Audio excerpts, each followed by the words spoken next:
morning, all of you. Myself, Rajendra Sharma. देखिए बेटा, पिछले वीडियो में हमने कक्षा 10th पाठ प्रथम के प्रश्नोत्तरों के बारे में देखा था. अब उसमें हमने वस्तुनिष्ठ प्रश्न और लघुत्तरात्मक प्रश्नों के 1 और 2 क्वेश्चन के आंसर किए थे. अब हम इस वीडियो में चैप्टर नंबर 1 के लघुत्तरात्मक प्रश्नों में से 3rd and 4th एंड निबंधात्मक का फर्स्ट एंड सेकंड प्रश्न के बारे में पढ़ेंगे.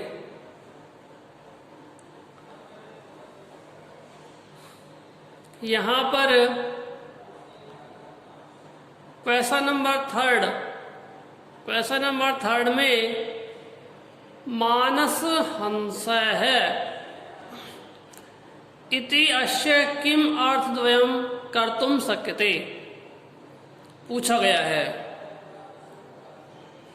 अर्थात मानस हंस यह जो पद है, इस पद के 2 अर्थ क्या क्या कर सकते हैं, यानी इसके 2 अर्थ हमको बताने हैं. तो आपको यहाँ बोर्ड पे लिखा हुआ दिख रहा होगा कि मानस हंस, इसका फर्स्ट अर्थ तो हो जाएगा मानस सरोवरस्थे हंस है, अर्थात मान सरोवर रूपी हंस पर. दूसरा इसका अर्थ है मानस रूप है हंस है, मानस रूप है हंसे, अर्थात मानस रूपी या मन रूपी हंस पर.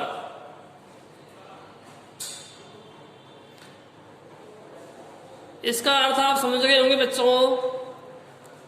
मान सरोवरस्थे हंस है, सेकंड मानस रूपे हंस, यानी मान सरोवर रूपी हंस पर, और दूसरा मन रूपी हंस पर. जैसा कि हमने चैप्टर के श्लोकों में पढ़ा, उसका हिंदी अर्थ किया था, वहाँ पर भी हमने इसको समझा था. वहाँ पर भी 2 अर्थ आए थे इसके, वही 2 अर्थ हमको यहाँ पर राइट करने हैं. अब आप इनको आराम से अपनी नोटबुक में नोट कर सकते हैं, लिख सकते हैं और समझ भी सकते हैं. आगे की कड़ी में हम चलते हैं प्रश्न नंबर 4 की तरफ. देखिए, प्रश्न नंबर 4 में पूछा गया है सित पंकजम इत्यस्य पर्याय शब्दम त्रयम लिखन्तु. इस शब्द के 3 पर्यायवाची शब्द हमको लिखने हैं. अब आपको मालूम होगा, यदि आपने ठीक तरह से बुक रीडिंग की होगी, यानी हिंदी अर्थ लर्न किया होगा, रीड किया होगा, तो आपको मालूम होगा सित पंकजम का अर्थ क्या होता है. और जब उसका अर्थ हमको मालूम है तो उसके ही हमको पर्यायवाची लिखने हैं, जो कि हमारे बुक में आए हुए हैं. देखिए, सित पंकजम, सित यानी सफेद और पंकजम यानी कमल. सित पंकजम, सफेद कमल. अब सीधी सी बात है, सफेद कमल हम जान गए, इसका अर्थ होता है सफेद कमल. अब इसी के पर्यायवाची लिखने हैं 3. पहला पर्यायवाची इसका श्वेत कमलम. श्वेत कमलम इट मीन्स सफेद कमल, सफेद कमल। दूसरा पर्यायवाची इसका है पुंडरीकम। पुंडरीक भी हम कमल को ही कहते हैं, तो यह भी कमल का पर्यायवाची शब्द है। सित पंकजम, और एक डायरेक्टली वैसे के वैसे इसमें दिया गया है। सित पंकजम का पर्यायवाची खुद भी होता है, आता है। यहां पर 3 पर्यायवाची शब्द दिए गए हैं। नेक्स्ट क्वेश्चन देखिए बेटा, निबंधात्मक क्वेश्चन है, निबंधात्मक क्वेश्चन है। उसका फर्स्ट क्वेश्चन, आसीना भव ... विमले इति पद्यम हिंदी भाषया अनुद्यताम।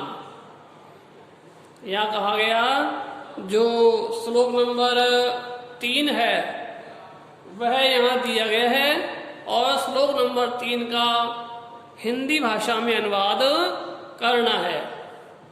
तो जैसा कि आपको मालूम है, हमने फर्स्ट चैप्टर पूरा रीड किया, उसमें हमने हिंदी अनुवाद भी देखा। तो आपको इस श्लोक का यानी श्लोक नंबर 3 का हिंदी अनुवाद वहां से देखना है और अपनी नोटबुक में राइट करना है। यहाँ पर मैंने पूरा श्लोक का हिंदी अर्थ नहीं लिखा, क्योंकि पहले हम इस हिंदी अर्थ को पढ़ चुके हैं। ओके बेटा, तो इसे आप वहां से राइट कर सकते हैं। इसके बाद सेकंड नंबर का क्वेश्चन है, त्वमसि शरण्या ... रुचिरा भरणा। यह भी एक श्लोक है, इसी चैप्टर का एक श्लोक है। अब ये कह रहा है, इति पद्यम संस्कृतेन व्याख्यायताम, यानी इस पद की संस्कृत में व्याख्या कीजिए। अब संस्कृत में व्याख्या कैसे करेंगे? देखिए, इसमें 4 पार्ट हम करते हैं, तब हमारी संस्कृत व्याख्या हो पाती है। इसको समझना बहुत जरूरी है, इसलिए कुछ इस वीडियो में समझेंगे और कुछ नेक्स्ट वीडियो में समझेंगे। देखिए, सबसे पहला इसमें अन्वय करना होता है।